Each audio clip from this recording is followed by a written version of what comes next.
Well, Jeff, it's a great treat to meet you and to have this opportunity to have a conversation here on the Unhurried Living podcast. Yeah, thanks for having me, and thanks for having grace too on it being so difficult to schedule, which is not normal, but I guess it kind of lends itself to the unhustled, unhurried life, where you can kind of have an excuse to be hard to schedule. But I do appreciate it. Yeah, no worries. I remember, Dallas Willard would say there's a difference between busy and hurried. He'd say, Yeah, busy, that's your calendar. We're busy totally. at times. Hurry, that's your soul. Yes. That's a great difference. And I heard the spirit of that in your book, To Hell with the Hustle. I'd love to hear just a little bit of the story Yeah. of how that book came to be. Yeah. Well, that title was sure fun, right? That was thought of by my wife, and anyone who knows my wife knows that that is just hilarious that she thought of that because she's like a 95-year-old conservative grandma Christian lady stuck Oh, in like that's a great. 32-year-old's heart. And I mean that in the best way. Like she's the sweetest, most gentle souled person ever. So for her to think of like a sharper title like that was hilarious. She said it, and I was like, oh yeah, that's it. That's the And I one. was like, you can't take that back. You can't take that back. And so yeah, so it was funny. But then I would say where'd the conception? So probably a couple years ago, and I write about this in the first chapter of the book, but there's also a couple different places too that I didn't write. Just I think what I started to realize was, philosophically, me and my wife were going down this conveyor belt of achieving all the things Western culture was telling us to achieve at some level faster than most people. Like we were almost the poster children, right? Married by 22, or well, she was Hmm. 24, I was 22. Older woman, whoop. But married at 22, started having kids, I think by a year into 23, 24. Bought Hmm. our first home by 25, which is rare these days. I can just go on and on. Was self-employed, working from ourselves, a stable income, all that stuff. And so all these Yeah. things that the millennials are searching for, and it's taking a while to get.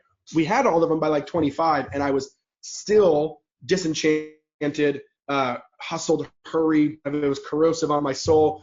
And at some levels, I started to realize philosophically, it was actually those were the steps that were actually making it worse. Meaning, our culture, the American dream, actually puts you on a trajectory of getting more hustled and getting more hurried by reaching the cultural benchmarks, right? Like if you have more kids, Yeah. well, then you're going to get busier. If you get a bigger and bigger house and buy a house and all those things, then you're going to have more work for that. If you start climbing the corporate ladder, you're going to get busy. Like basically the trajectory you put people on actually makes it worse. When following Jesus should not necessarily make it like less in the stereotypical way of just like, oh, you don't work and you're not busy. Because like Yeah. you said, that's not what it's about, but more of a flourishing soul, a flourishing existence. And I was realizing that the path we were on wasn't taking our soul there. And so then it's when we ever run into these problems in our marriage and our family, we kind of do a all hands on deck, stop, what's the problem, move things around. And that's what we did. And I was basically, Hmm. pinpointed kind of me over traveling as a big one. I traveled for work, and that one was kind of killing us. I still travel for work, but you got to think of how to integrate, sustain it. We can talk about that later. And yeah, a couple different things, the kids, blah, blah, blah. And working as a team instead of individuals too. So for married and family people out there, I would say, one of the biggest cancers is, you know, living as an individual when you're married and when you're in a family rather than living as a team. Hmm. And that was kind of causing competition and all these different things. But that's the short story. So then we went through a journey where the Lord really worked in us to slow us down, to really bring us to a place of, here's another way to put it. I was realizing most of our life was built on the teachings of Jesus, but we hadn't structured our life on the way of Jesus. Yes, Make sense? So a it lot of does. people know the laws of Jesus. We know what he says. We know the Sermon on the Mount. We know the right things, but we're still structuring it on a spirit of Babylon, right? Or a spirit Yeah. of empire, spirit of Rome. Even though it's like the teachings of Jesus, but in the way of Caesar. Hmm. And that's what I think was really, really kind of hurtful to us. I've thought sometimes maybe even thinking about it in terms of like an engine. It's like you've got the right vehicle maybe, but you've got a Yes. different engine under the hood, Yeah. and that's not helping you get where you Exactly. actually want to get. I'd love to hear maybe in a little more detail what hustle has actually looked like in your journey, and maybe another way to say it would be how you see hustle taking shape, especially maybe in the lives of leaders. Yeah. I think to me it comes down to this your spirit and your soul and this anchoredness of like, are you, I mean, I forget where I heard the phrase, but this idea of like a non-anxious presence. When you're walking with the Yeah. Lord and when you're stable and faithful, you become this non-anxious presence. And a lot of us, we aren't. one of the biggest ways to tell if you're hustled or hurried or not is most of your life proactive or is most of your life reactive? Mm. Because when you're hustled and hurried, you only can be reactive. You only can kind of just sharply move and stop and quench and, and all these different things. It's kind of like whack-a-mole is kind of spiritually what a lot of us are doing. Oh, there's the problem, there's the problem, there's the problem. Rather than, oh man, I want to craft a flourishing existence at the feet of Jesus. So there's a lot of different ways that plays out for people. Sometimes it's work. Sometimes it's there's no family systems. There's no family sustainability. Sometimes it's just their heart. I think sometimes we can just have like this American Western idea of just speed and time that can kind of start crunching our soul. And so, yeah, that's what I would say some of the main ones. Sure. I hear anxiety. I hear that kind of drivenness to achieve or like to prove something about ourselves, that kind of thing. So hustle, a lot of times when I hear that word used in just common conversation, it's almost always communicated as a virtue. Yeah. Like, I remember, I can remember a church magazine, this thing's 20 years ago, and on the cover of the church magazine is the word hustle. Totally. And the article is about how great it'd be if we would all just hustle. Totally. So you're talking about the cost of hustle, where a lot of other people are talking about the virtue almost, like of hustle. Yeah, it has become kind of a cultural value, which is fascinating. And now, of course, there's, like I played sports my whole life. Now, of course, in that context, things like doing things with excellence, hustling to your spot, that's obviously a virtue. That is different than the one you're talking about and I'm talking about we kind of glorify the busyness and the work and doing more and workaholics. And I think because, you'll always glorify whatever you worship and whatever the cultural idols are. And we worship, we're a culture born out of Egypt, not born out of Israel, right? And so we worship brick making. We worship production. We worship the God of Pharaoh, of make more bricks. And that's basically you're standing on earth.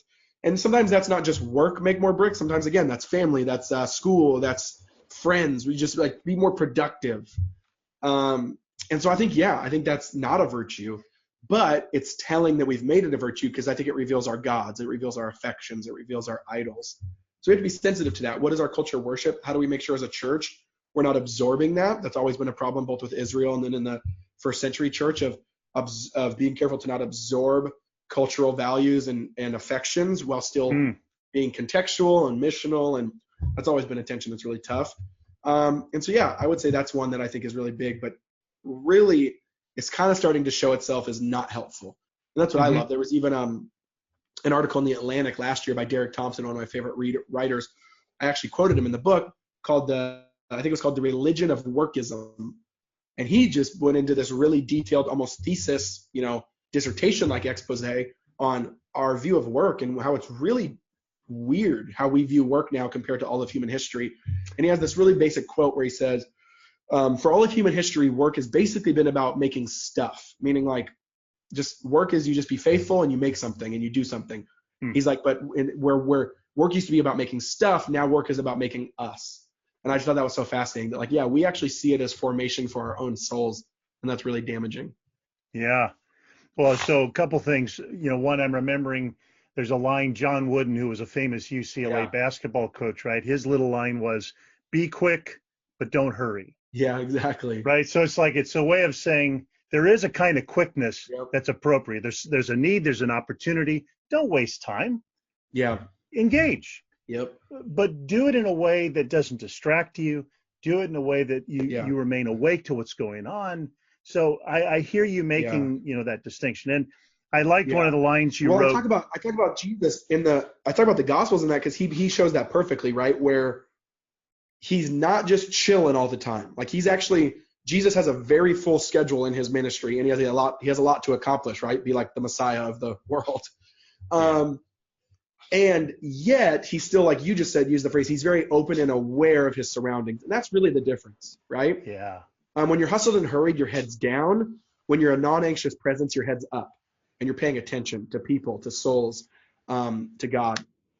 And I talk about this in the book, where most of Jesus's miracles and moments that actually got written down because they were prominent were ones of interruption, right? meaning like he was not on his way to go heal that person.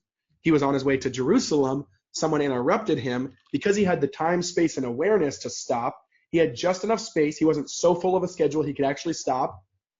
But because he was being intentional and actually going somewhere, then something crossed his path. Then he actually makes a moment of the miracle.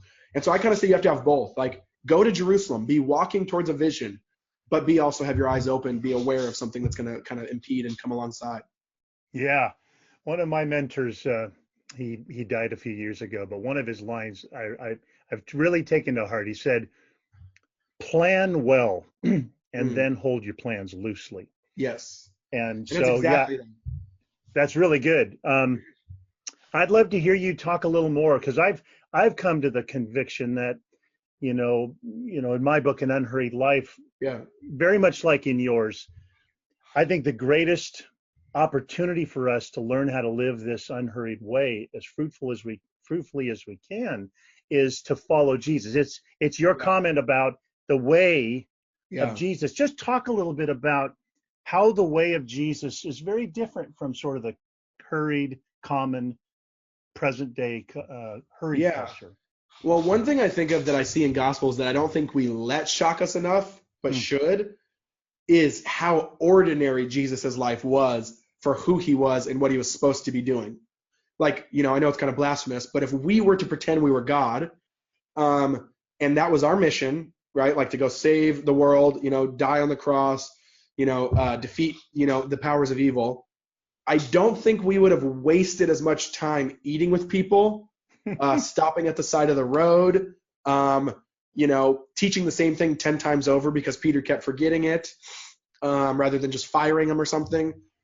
And so there's something about the level of ordinariness that God actually forever in human history and time sanctified and made holy by him doing it.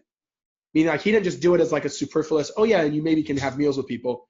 If Jesus did it, it actually got set apart as like, this is the holy way. This is the way. And so I think uplifting ordinariness and downplaying extraordinariness, and of course not in the way of like we're extraordinary in the sense of like the image of God and glory in us and all that is extraordinary, but in the cultural narrative is what I'm talking about with the cultural language of we don't value ordinariness. We don't value things that don't get Instagrammed. We don't value meals that actually last more than 12 minutes. That is the average meal time. We don't, honor and appreciate human relationship or our neighbors. Everything has to mean something. Everything has to be worth value. The common phrase today people use is ROI, has to have a return on its investment. And so I talk about this phrase in the book. Actually, no, I don't even think I share this story. But in the Gospels, there's that story of the woman who, spills the alabaster flask or the perfume on Jesus's feet. And I love Watchman Nee. Watchman Nee gave me this insight, like, a long time ago. He's one of my favorite authors. Has transformed me radically. Of that woman, that's like that perfume is about a year's worth of wages, right? And he says the thing that made Jesus so stoked, well, he didn't use the word stoked, on that moment was what she was willing to be wasteful for him. Like it wasn't like she was actually willing to waste something on him, right? Like to waste a year's worth of work just to have this moment with Jesus, just to have that fragrance, emanating into their nose. And he kind of uses this metaphor of like, that's what Jesus is looking for. Jesus is looking for people who will want to waste themselves on him. So now like we are the perfume. Are we willing to waste ourselves at the feet of Jesus? And a lot of us aren't. A lot of us are willing to give our lives to Jesus if we can do something big, if we can get the head pastor job, if we can go to Africa and do some crazy school or you can go on and on. When it's like, actually, Jesus doesn't want us to do a very secure, efficient ROI mission. He wants us to do a wasteful mission. And I think in today's culture, wastefulness is the language of love. Because when you waste yourself on someone, they kind of go, why? Like, why did you do that? That you just wasted yourself, right? You went over and above. It was lavish. It was too much. It was unnecessary. And if you start hearing those words, then I think love is usually at the center.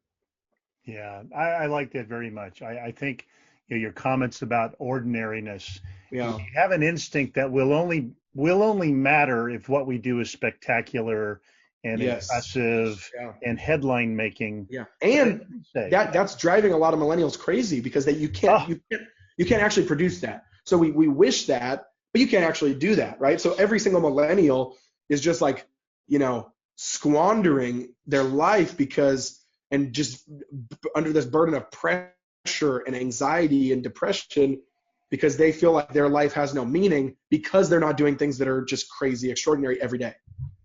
Yeah, yeah, it's exhausting. It's unsustainable. And what a beautiful thing to see Jesus in his ordinariness. And then to think that the impact he's having today, 2,000 years later, was basically birthed in Yeah. 3 years of activity. Yes. That's quite remarkable. With a lot of meals, with a lot of hanging out, with a Yeah. lot of relationship. It's crazy. So it's almost to say that the ordinariness didn't distract from his mission.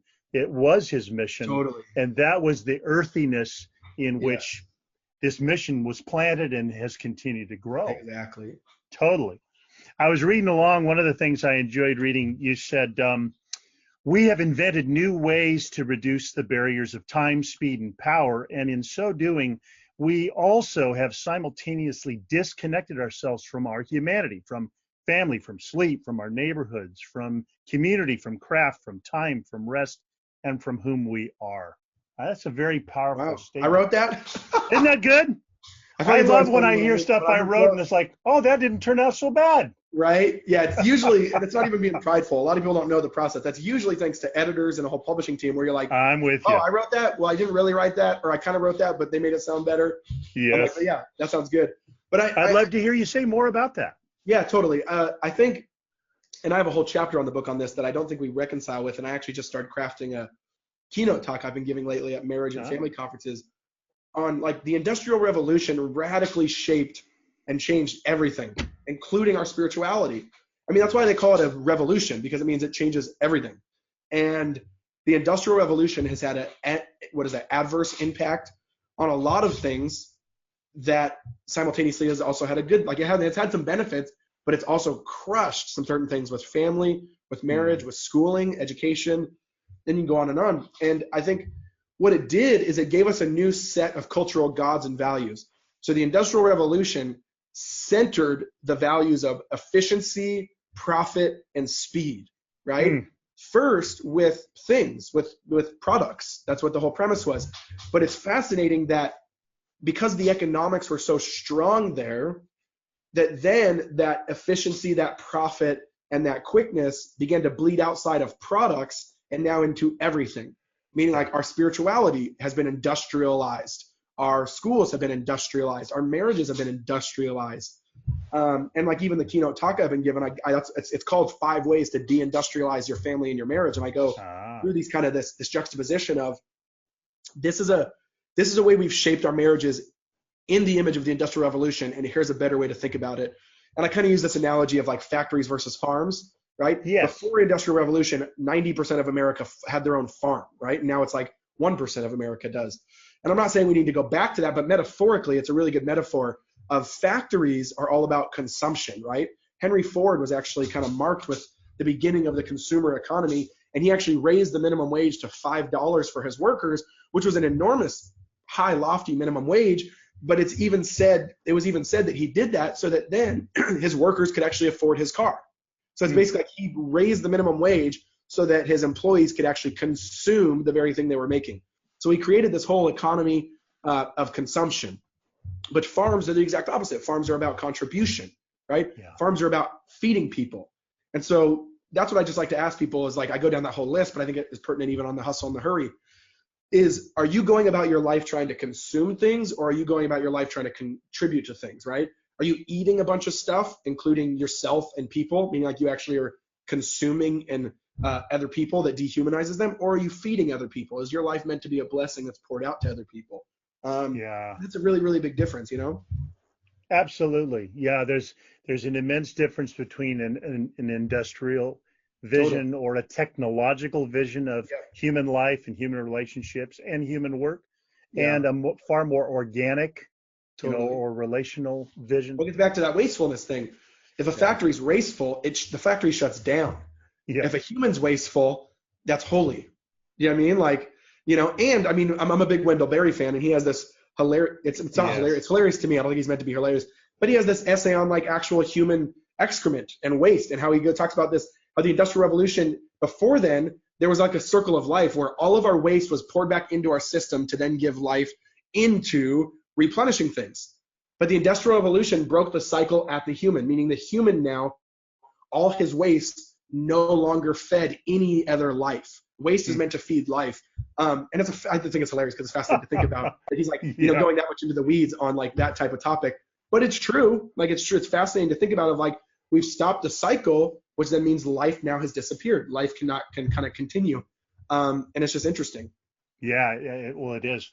So one of the authors you quote along the way, also one of my favorites, Henry Nouwen, he talks about what I think one of the antidotes to hurry is. Sounds like you have experienced this too. One of the things he said was, solitude is not a private therapeutic place. Rather, it's the place of conversion, the place where the old self and the new self is born. Talk a little bit about how, for your experience, how the practice of solitude has helped address the issue of hustle for you. Totally. And I think he even goes on later in that passage where he says, solitude is where the old self goes to die. Yes. And I just love that phrase of like, the reason we're so disenchanted with prayer time and solitude with the Lord is because we have such a poor vision of it. We've romanticized it. Now, of course, there's times of enormous intimacy, but it's kind of a stage game, right? The first stage is you have to take your old self there to die. You're walking the plank, actually, right? You're actually like, it's kind of like that, that horrible, authoritarian regime picture of like someone with the black hood on going towards the guillotine or something like that.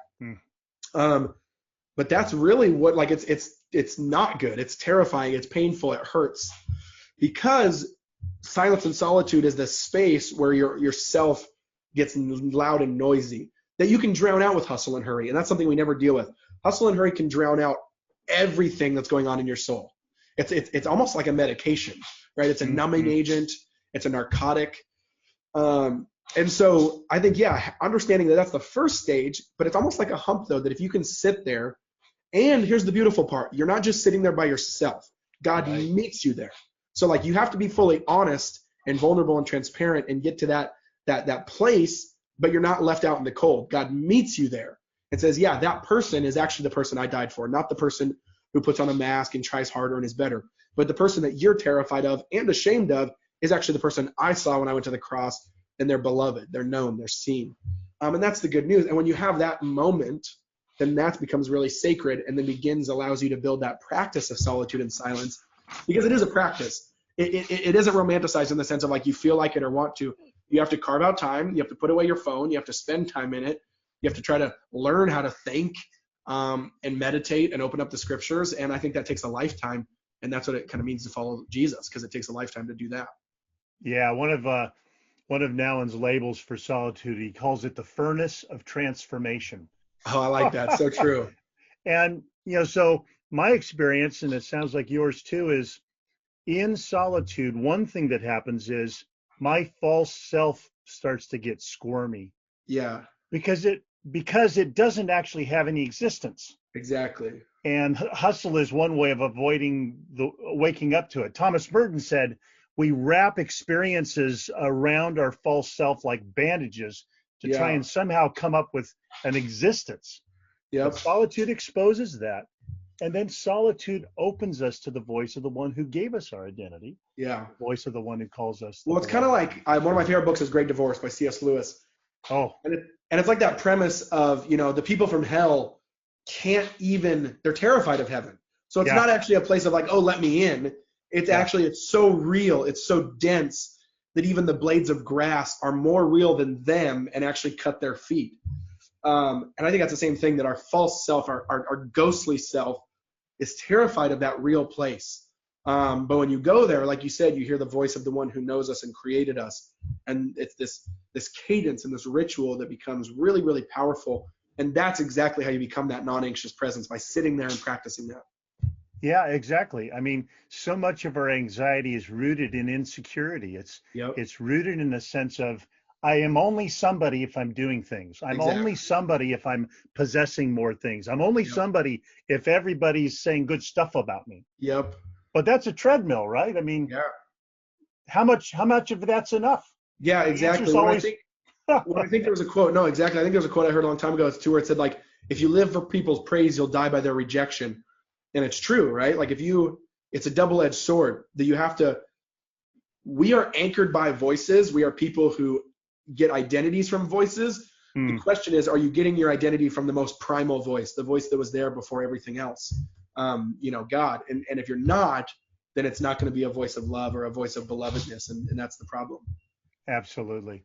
Well, as we kind of bring this conversation to a close, I wonder if there's anything else that comes to mind that we haven't really touched yet that you'd like to share with our listeners.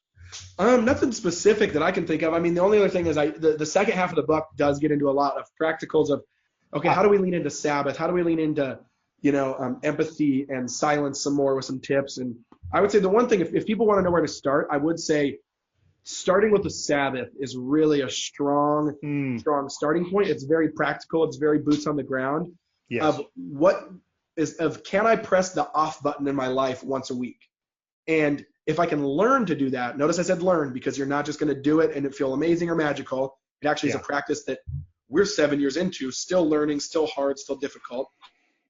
But I would say it's a great place to start, of learn to put the off button once a week, to rest, delight, worship in the Lord, change your normal rhythm of production means this is who you are. And actually say, no, I cease. God says who I am. God produces for me. God works for me.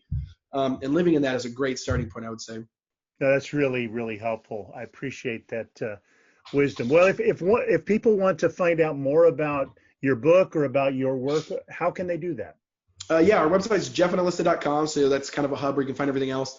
And then Jefferson Bethke on all socials. And then, if you just search my name, all the books will come up, including this one on Amazon or Barnes & Noble, wherever it's at. Nice.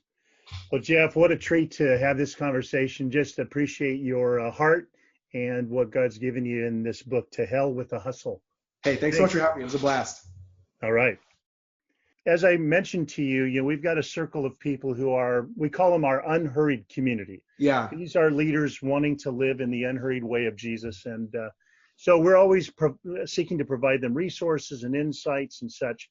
So I'd love for you to think out loud, maybe especially about one of the ways I was thinking about it, I scribbled this phrase: what does hustle-free hard work look like? Because I think people hear, oh, well, if I don't hustle, then I'll just be sitting around on my lazy boy watching ESPN. Yep. So what does hard work look like? I feel like I actually get more work done and I work harder. Yes. In more of the unhustled spirit, and with one specifically with a Sabbath. One metaphor or one analogy or illustration that's powerful too is Chick-fil-A. I love Chick-fil-A. Chick-fil-A does 4 to 5x the revenue of all the other fast food chains. Not 4 to 5%, 4 to 5x. So 5 times what they make per year, per store on average. Yet we all know that Chick-fil-A is closed on Sundays when the other fast food chains aren't. So they have 52 days less a year. That's a lot. That's huge. You probably pull in, 50, 100K per store or something. They probably put you got to imagine, do some of the numbers. 52 days less per year, and yet they do 4 to 5x. And I think that's God's model. God will give you more when you do less if you're doing it His way. So first, just trust that that's God's economics, and those are better than world economics. And then 2, I think just when you learn to rest, then you learn to work better, right? Mm-hmm. Your work becomes less identity driven and more God honoring Genesis mandate driven. Yeah. Or New Jerusalem, New City mandate. One thing that I've been experimenting too is the 6-in-1 rhythm of working and then rest. We've lived in that for about 6-7 years now. Fully loved it, and it's allowed our family to flourish, our marriage to flourish. But one thing I've been experimenting with lately is almost now seeing those 6 days as what is that in algebra, like a parabola or like a bell curve, kind of like a mountain. Yeah. And that's been really helpful for us too, where we actually on-ramp into the week more. So I actually start working a little bit on Sundays now, with a little bit of getting the work prepped and all that.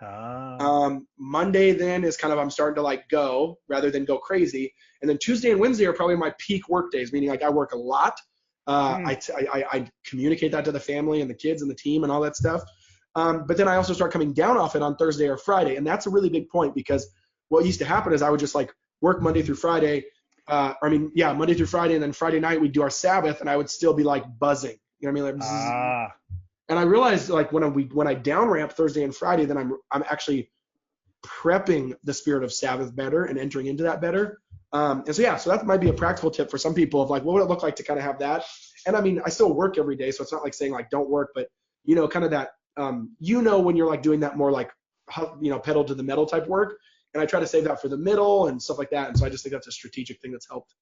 That is helpful, especially the vision of sort of the parabola shape, Yeah, the bell curve shape. totally. One of the things I've found that's helped me is that sort of classic Jewish way of thinking of a day, which is to say it's Yeah, not starting nighttime. at sunrise, right, but at sunset.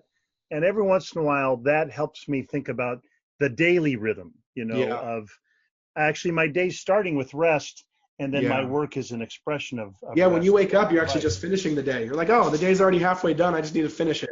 Yeah. And there's a peacefulness about that. Yeah. One of the things I think I remember hearing Dallas once say is, if it can be done in anxiety, maybe in your language, if it can be done in hustle, it could be done better in peace. Exactly. Yep. And Yeah, and you do so that things worse actually. They're less loving, they're less anchored, they're less creative. Like you don't do it's a lie. It's the bait and switch of like you actually do worse work. It's not don't it's not like you're like, oh, I'm gonna work more and get more done. It's like no, you actually and and studies are coming out with that, like that you actually it's the law of diminishing returns. You try to work more than 40 hours a week and the hours 40 to 60 is just terrible work. I wonder if you've had this experience too. So as I've kind of leaned into this, in the sequence, it's not work then rest. It's actually rest then work. And I heard Yes. that in the way you kind of talked about Well, it's your daily, weekly, yearly like that too. So you said the exactly. daily one of like nighttime starts. Yeah, the day starts with the night in the Jewish calendar, and God says that in Genesis. But then the week is like that too. We usually see Sabbath as day 7, but which it is from God's perspective in Genesis, but it's actually Adam's first day, right? Like Yes. Adam was the crowning act of creation, and the first day he entered into was a day of delight and rest and worship. Which there is a tension there because God says, "Go create, cultivate." Make beauty out of goodness, this huge crazy job, and it's like, but chill the first, you won't be able to do that work until you enter into my delight and praise. And so yeah, I love that. Yeah. So, one of the things I've found is that when my internal sequence is rest that gives birth to work rather than work that collapses into something that looks like rest but Yeah, maybe isn't, I just noticed that a number of the things that I don't have control over are more available to me. Things like creativity yeah, or vision or yeah, wisdom or perspective. Like the stuff that makes my work better aren't things I can earn. Like I can't crank them out like an assembly exactly. line, but I can Yeah, well, receive them. it's treating us like that. Yeah, and it's trying to treat us like cattle or brick makers or the assembly line to extract, and that because that's the industrial revolution's value again is to extract the most value by our own devices and our own ways out of that thing, rather than let that thing give its life naturally. And Yeah, that it's two very different visions. very different. Well, as you think of, so for example, a lot of the folks in our community have opportunities to communicate, whether they're preaching or Yeah. they're teaching or they're training or they're speaking or whatever. As you think about this rhythm in your life, how has that impacted how you speak to groups or how you prepare the things that you say? Have you noticed some changes in what that ends up looking like? Yeah, I mean, there's a couple different things like, and I talk about this in the book, but we travel and speak less just because we realize the sustainability for us. It has to Yeah. be sustainable. And that was a big one is like traveling a lot from Maui is not easy. We're a speck in the middle of the ocean. And yeah, in prep, kind of like we talked about with creativity, when you're doing something less, it's multiplication, not addition, right? When you're Yes. doing something less, then you have more time and space to give to those things you are doing. And those things then will be richer, deeper, and better. So then hopefully when you say those things, it impacts more. And when it impacts more, people will then go tell their friends or, whatever, and multiply it more than just like that first layer. And so that's what I've realized is like there's a multiplication tendency Yes. with the non-anxious presence version of work versus hustle is kind of just like that first layer of addition. That's a really helpful way of distinguishing it. So, in hustle, I add to things Yeah. by adding more Yep. stuff, but that sort of condenses my thinking and my heart Yep. space, and I get crunched, I Exactly. think, and then You're really giving a vision of something that feels a lot more spacious. Totally. There's some room to breathe here. It's like you're kind of up and over things a little Yeah. in the sense of perspective. Well, yeah, that's That's even the phrase me and Alyssa use. We joke, but we're like, me and Alyssa are the board of directors over Jeff and Alyssa. So we actually kind of put those hats on of like, we're above wow. ourselves, the job and the marriage and the family and the kids. And we almost put on the board of director hats of like, okay, of moving the chess pieces for sustainability. Because if you're always on the ground, you tend to only just put out the fire. You know what I mean? Yeah. But board of directors always tends to look at like, no, what, like that person's going to crash, or, oh, we need a new CEO, right? Or, oh, we need this. And so I feel like that's kind of a way that we like to think about it. That's a fun way, but it's really helpful of like, oh no, we got to step above it and look at it as like over ourselves, you know? I almost wonder, I mean, what just came to my mind was I'm thinking of that line that describes Jesus in Luke 5, that he often withdrew to the Yeah. lonely places to Yep. pray. And often it says, Yep. and I've joked that maybe in the first 10 years of my Christian life, I don't know if that verse was in my Bible. Yeah. I mean, I'm being slightly facetious, but it's like, Totally. I don't remember anyone talking about it. I don't Yep. remember a sermon about it. Yep. But I almost wonder if that's where Jesus is in that regular getting away with the Father in the Yep. lonely place. He's remembering who he is. He's remembering what he's called to. He's getting perspective again. Because again, Jesus is human, fully Yep. human, as well as fully divine. And Yep. I think he models something for us there. Totally. Well, there's a phrase even in business that I think is a spiritual truth where it's, make sure you make time to work on your business, not just in your business. And it's the same thing, right? Like that you have to have that time that's pulled away to work on it, your spiritual life, yourself, your Yeah. heart, not just in it, or else you just kind of churn and burn. I just think that's so important. A lot of us in ministry Yeah. or in business or whatever, we feel such pressure Yeah. to produce and to make a lot of things happen.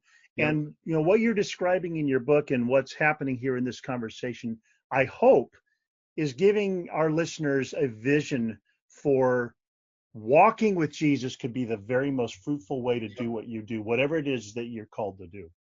Yeah. And I think that's what it's a trust issue too, right? That like we have to trust Jesus, that if he says walking side by side with him in a slower pace will give us the most flourishing existence and we'll become mostly who we're meant to be more than other scenarios, then we have to trust him. And if we don't trust him, then that's saying we know better. Absolutely. Well, this has been a great pleasure, Jeff, and appreciate. May God's blessing rest on what you and Alyssa are doing. It just sounds like an exciting journey that you find yourself on. This has been a fun conversation. Yes. Hey, thanks so much for having me. This was a blast.